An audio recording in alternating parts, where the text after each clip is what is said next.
अस्सलाम वालेकुम दोस्तों, की हाल चाल है। ਸਿੱਖੀਜ਼ਮ ਦੇ ਜ਼ਿਕਰੀਆ 11ਵੇਂ ਗੁਰੂ ਗ੍ਰੰਥ ਸਾਹਿਬ, ਜਿਨ੍ਹਾਂ ਨੂੰ ਸਿੱਖੀਜ਼ਮ ਦੇ ਵਿੱਚ ਇੱਕ ਜ਼ਿੰਦਾ ਗੁਰੂ ਮੰਨਿਆ ਜਾਂਦਾ ਹੈ, जी।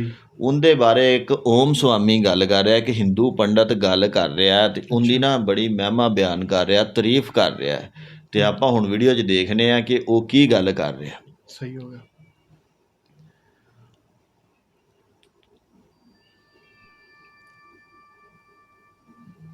गुरबानी स्पीच ऑफ गुरु हिंदी ओम स्वामी।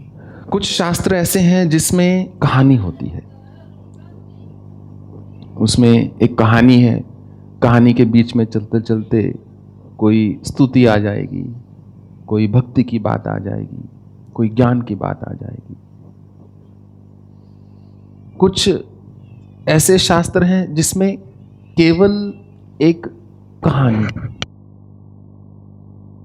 अधिकतर पुराण जो हैं उनमें कोई ना कोई कहानी है, परंतु कहानी के साथ साथ कुछ कुछ बताया गया है जो हो सकता है टाइमलेस हो सकता है ना हो सकता है आज के युग में उस चीज़ की कुछ इफेक्टिवनेस हो सकता है ना हो। परंतु एक ऐसा शास्त्र है जो केवल भक्ति भाव और ज्ञान से ओतप्रोत है, उसमें कोई कहानी नहीं, उसमें कहानी ना होकर वाणी है। जो सिद्ध पुरुष हुए, जो श्रेष्ठ भक्त हुए, उनकी वाणी को एक जगह एकत्रित कर दिया गया। इस पूरे प्रक्रिया को कई 100 वर्ष लगे और उसका नाम रख दिया गया श्री गुरु ग्रंथ साहिब।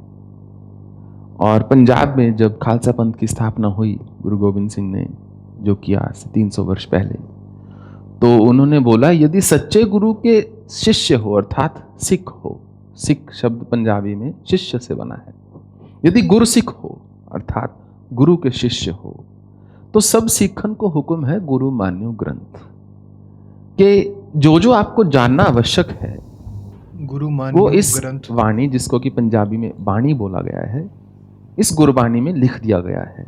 इसके बाद आपको किसी गुरु की खोज में जाने की आवश्यकता नहीं, क्योंकि वो परंपरा चली आ रही थी 10 एनलाइटेंड बीइंग्स की। तो 10वीं पातशाह स्वयं गुरु गोबिंद सिंह हुए और उन्होंने एक सिस्टम बना दिया, क्योंकि जब गुरु नानक देव जी आए तो वो चाहते तो अपने बेटों को भी गद्दी दे सकते थे, परंतु गुरु नानक देव एक ऐसी विभूति थे जो बहुत रेयर ऐसी विभूति पृथ्वी पर उतरती है 1-2 हज़ार साल में एक आधी बार। तो उन्होंने देखा ये धर्म संगत नहीं है कि केवल मेरा परिवार है इसलिए मैं उनको आगे गद्दी दे दूं, ये उचित नहीं है। इसके चलते उन्होंने जो गद्दी है, जो अगले गुरु जो उनके श्रेष्ठ भक्त थे, उनको दी। अब आपने पूछा कि उस जो बाणी है गुरबानी में, उसमें जब गाया जाता है उसको हम बोलते हैं शब्द, या पंजाबी में शब्द। तो वो जो हमने गाया था वो एक शब्द था। गुरु ग्रंथ साहिब में जो 10 गुरुओं की बाणी है, उसके अतिरिक्त भक्तों की बाणी है, उसमें कबीर है, फरीद है इत्यादि। जो मांगे ठाकुर अपने दे, सोई सोई दे। कि जो भी मैंने उस भगवान से मांगा, सब कुछ उन्होंने मुझे दे दिया। जो मांगा, कितनी अद्भुत बात है, सब कुछ दे दिया। बंद कर दो। जो सोई सोई,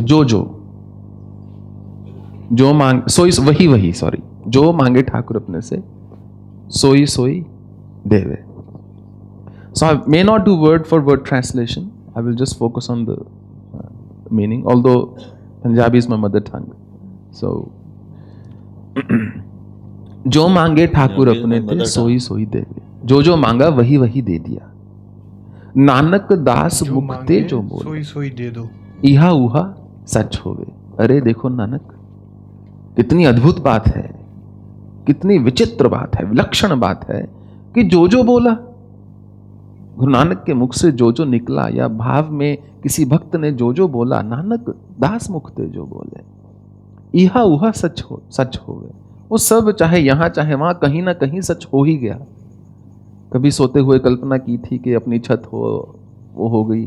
अपना परिवार हो गया। अपने रोजी रोटी हो गई। जो जो मांगा, आपकी भक्ति हो गई। क्योंकि सिख धर्म जो है, जो अगर पंथ, जो खालसा पंथ की स्थापना की, उसके 4 स्तंभ हैं। पहला है सेवा।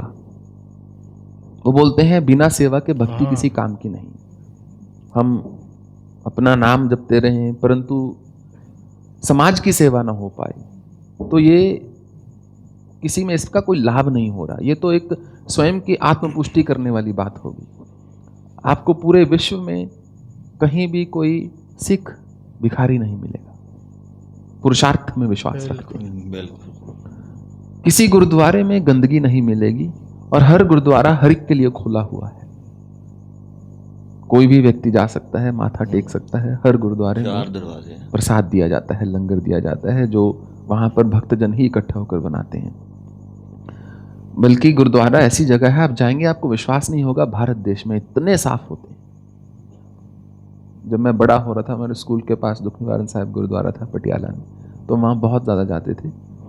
हालांकि हमारा मूल जाने का कारण होता था वहाँ कड़ाह प्रसाद खाना है, जिसको पंजाब में छकना है, कड़ा प्रसाद छकना।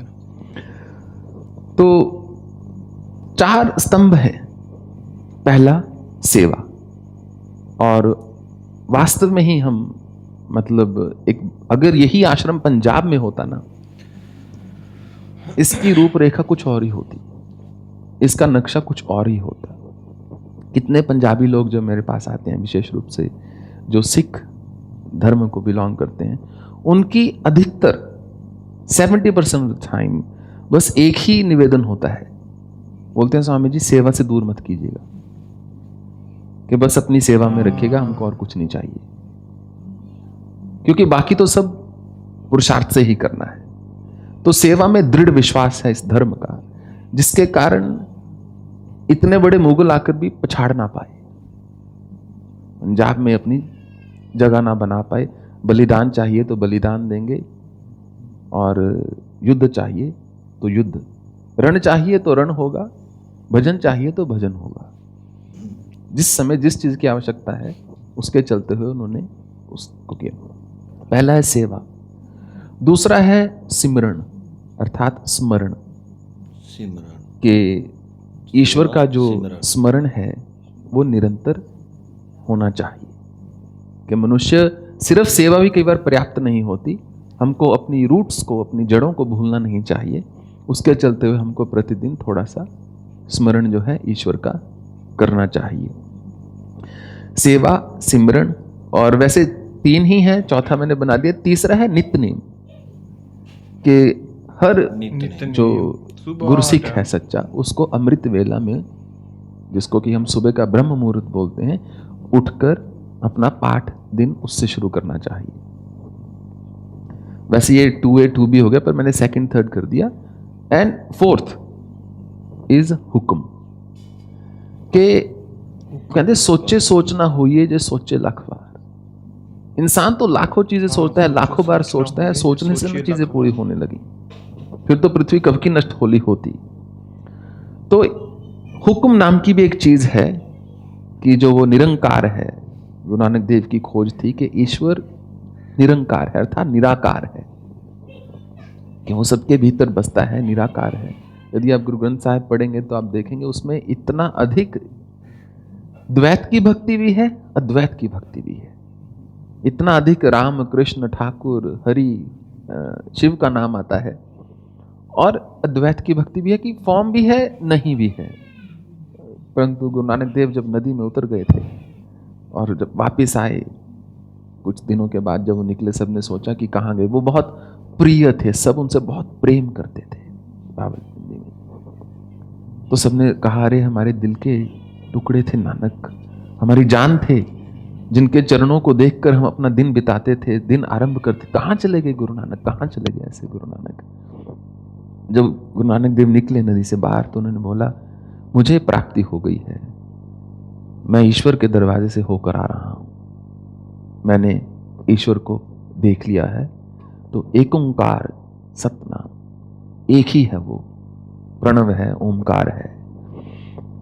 तो ये उनके पहले मुखारविंद से निकले हुए वचन थे। तो हुक्म उन्होंने बोला बहुत बड़ी चीज होती है, जिसको कि हम भाग्य बोल सकते हैं, या परंतु सिख धर्म में हुक्म ले लिया गया कि जो गुरु का हुक्म हो गया। और 11वें गुरु गुरु ग्रंथ साहिब ही हो गए, उनको लिविंग गुरु माना जाता है। तो जो उसमें लिखा है, नाम भी निकालना होता है तो एक पन्ना पलटा जाता है, जो पहला अक्षर आ गया उसी से आपका नाम होगा। जन्म भी है तो उसी गुरु ग्रंथ साहिब की बानी में से पढ़ा जाएगा। अनंत कार, वो जो विवाह है अनंत कारज, वो भी उसी में से होगा। मृत्यु का भी उसी में से है। उन्होंने बोले जब गुरु ने बोल ही दिया तो फिर रह ही क्या गया, तो उसके अतिरिक्त कुछ और ना रहा। तो नानक दास मुख थे जो बोले, इहा उहा सच होवे। कि कमाल हो गई। मैंने तो ना जाने अपने बालकपन में क्या क्या इच्छाएं व्यक्त कर दी, वो ईश्वर इतना दयाल, उसने सब इच्छाएं मेरी पूरी कर दी। चतुर्दिशा कीनो बल अपना, सिर ऊपर कर तार्यो। चारों दिशाओं में उन्होंने अपने बल को प्रकाशित कर दिया है और मेरे सर के ऊपर अपना वरद हस्त रख दिया है। ऐसे वो कृपालु हैं कि चारों ओर देखता हूं, 10 दिशाओं में, चतुर्दिशा अर्थात चारों दिशाओं में देखता हूं तो केवल वही वही है और कोई है ही नहीं। और जो सर्वत्र है, जो चहुं दिशाओं में आ चुका है, 10 दिशाओं में है, जब उसी ने मेरे सर पे हाथ रख दिया, अब मुझे किस बात का भय। चतुर्दिशा कीनो बल अपना, सिर ऊपर कर तारे। कृपा कटाक्ष अवलोकन कीनो, दास का दुख विदारे। कृपा शब्द जो है संस्कृत का, उसको पंजाबी में कृपा बोला जाता है। तो अर्जुन ने बोला था भगवान से कि मैं कृपन्न भाव में हो गया हूं, इसलिए मुझे कुछ समझ नहीं आ रहा। कृपन्न अर्थात मैं मूढ़ हो चुका हूं, मुझे अज्ञानता आ चुकी है। पृच्छामि त्वाम धर्म सम्मूढ़ चेता, मैं मूढ़ हूं इसलिए आपसे पूछ रहा हूं। कार्पण्य दोषोपतस्वा पृच्छामि त्वाम धर्म सम्मूढ़, मुझे कार्पण्यता का दोष लग गया है। तो सिख धर्म में 5 क में से एक क है कृपाण, जिसको पंजाबी में कृपाण। तो कृपन्नता को जो काटती है मनुष्य के, वो कृपाण है। और गुरु गोविंद सिंह ने बोला कि ये कलयुग है, हर बार बात से बात नहीं होगी, कई बार बार से ही बात होगी। तो यदि सच्चे गुरु के सिख हो तो कृपाण अपने पास रखना, कड़ा, कृपाण, केश इत्यादि। तो जो कृपा का पात्र है और जो कृपाण रखता है वो गुरु सिख हो गया। वो तो कृपा कटाक्ष अर्थात मर्सीफुल ग्लैंस, आपकी कृपा भरी दृष्टि ऐसी हुई, कृपा कटाक्ष अवलोकन कीनो, दास का दुख विदार्यो। मुझ जैसे दास का सारा दुख आपने नष्ट कर दिया, सारा दुख संभाल लिया, सारा दुख अपने ऊपर ले लिया, सारा दुख जो है खत्म कर दिया। इतनी आपने मुझ पर कृपा की। कृपा कटाक्ष अवलोकन कीनो, दास का दुख विदार्यो। फिर है हरजन राखे गुरु गोविंद, राखे गुरु गोविंद। के हरि के जो जन हैं, जो ईश्वर के भक्त हैं, वो तो मेरे गोविंद समान, या तो गोविंद साक्षात इष्ट, या मेरे गुरु जो स्वयं गोविंद हैं, राखे गुरु गोविंद, कि वही उनका ध्यान रख सकते हैं। मनुष्य का ध्यान ज्यादा नहीं रख सकता। बलवान ही कमजोर को आश्रय दे सकता है, कमजोर को क्या आश्रय देगा। वो तो अगर जंगल में शेर आ जाए, 2 कमजोर व्यक्ति हों, किसी के पास शस्त्र ना हो, अस्त्र ना हो, वो दूसरे को ये नहीं बोलेगा तुम रुको मैं तुम्हें बचाता हूं, वो सबसे पहले खुद पेड़ पर चढ़ेगा। तो बलवान ही कमजोर को बचा सकता है, और जिसको प्रकृति बल देती है उसका यह धर्म बनता है कि वो जो क्षीण है उसको आश्रय दे। उसी से प्रकृति आगे चल रही है, उसी से हम बोलते हैं आश्रम जो है आश्रय का स्थान है। उन्होंने मदद करे।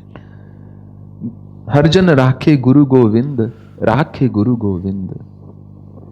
कंठ लाए अवगुण सब मेटे, दयाल पुरख बख्शिंद। ऐसे इतने दयाल हैं वो दयाल पुरुष, परम पुरुष जो हैं, पुरुषोत्तम हैं, जो निरंकार हैं, जो ईश्वर हैं, जो मेरे गुरु हैं, इतने दयाल हैं, कंठ लाए अवगुण सब मेटे।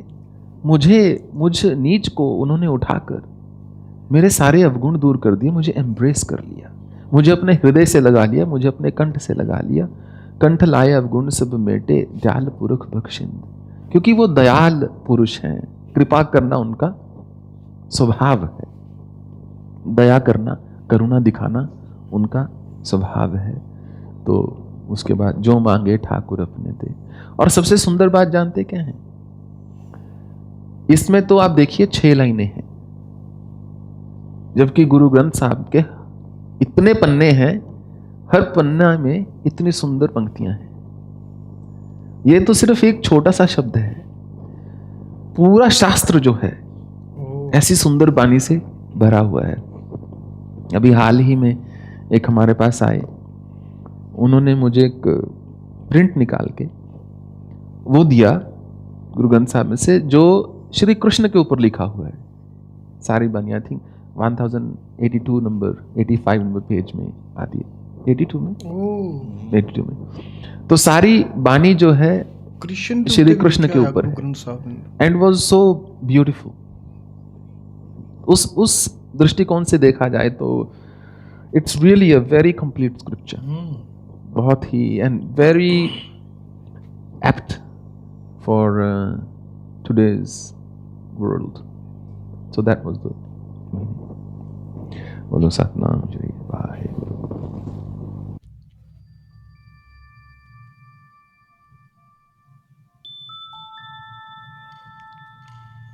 ਯਾ ਅਮੇਜ਼ਿੰਗ, ਬੜੀ ਹੈਰਾਨਕੁਨ ਇਹਨਾਂ ਨੇ ਹਕਾਇਕ ਦੱਸੇ ਨੇ ਕਿ ਗੁਰੂ ਗ੍ਰੰਥ ਸਾਹਿਬ ਇੱਕ ਐਸਾ ਗ੍ਰੰਥ ਹੈ ਕਿ ਜਿਹਦੇ ਅੰਦਰ ਸਾਰੇ ਧਰਮਾਂ ਦੇ ਬਾਰੇ ਲਿਖਿਆ ਗਿਆ, ਤੇ ਮੁਸਲਮਾਨਾਂ ਦੇ ਵੀ ਹੈ ਨੇ, ਸਿੱਖਾਂ ਦੇ ਵੀ ਹੈ ਨੇ, ਹਿੰਦੂਆਂ ਦੇ, ਕਹਿੰਦਾ ਪਿਆ ਸ੍ਰੀ ਕ੍ਰਿਸ਼ਨ ਦੇ ਬਾਰੇ ਲਿਖਿਆ ਗਿਆ ਉਹਦੇ ਅੰਦਰ। ਤੇ ਇੱਕ ਕੰਪਲੀਟ ਉਹ ਕਹਿ ਰਹੇ ਸੀ ਕਿ ਇੱਕ ਪੈਕੇਜ ਉਹ ਬੜੀ ਤਾਰੀਫ ਕਰ ਰਹੇ ਸੀ।